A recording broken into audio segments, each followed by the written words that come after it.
Let's take a look at page numbering my document using a multi-leveled list page numbering scheme. In a previous lesson, I went ahead and set up my document with a multi-level list where I linked the levels with the headings over here on my style pane. If I scroll back and take a bird's eye view of my document, I can see that I have 6 pages out here. And if I double click in any one of the footers, I can see the section settings that I have for my document. Now currently I see that I have section 1, section 2, section 3. This document is broken up into 3 sections, and what's taking place here is I've gone out and wherever I'm starting a heading level, a major heading level like heading level 1, I'm starting it on a new page, and I can see my section breaks out here.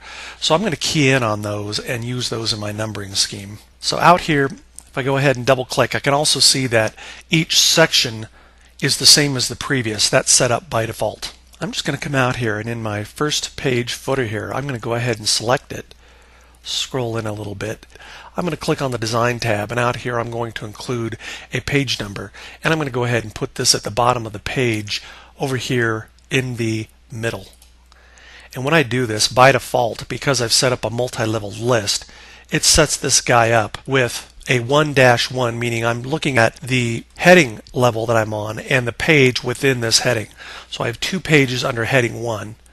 I start a new heading, I'm on the second heading, and I have 2 pages under that heading, and I have a third, and I'm under that heading. Now this takes place because under the Design tab under Page Number, if you click the drop down arrow and you go to Format Page Numbers, you can see that by default when you set this up, it includes the chapter number and it starts at number 1. If you wanted to turn this off, you could just not include the chapter number and just say continue from the previous section and click OK, and it'll go ahead and just start off with numbering 1, 2, 3 all the way through. You'll have to go ahead and set this up for your different sections in your document, but that's how you set this up.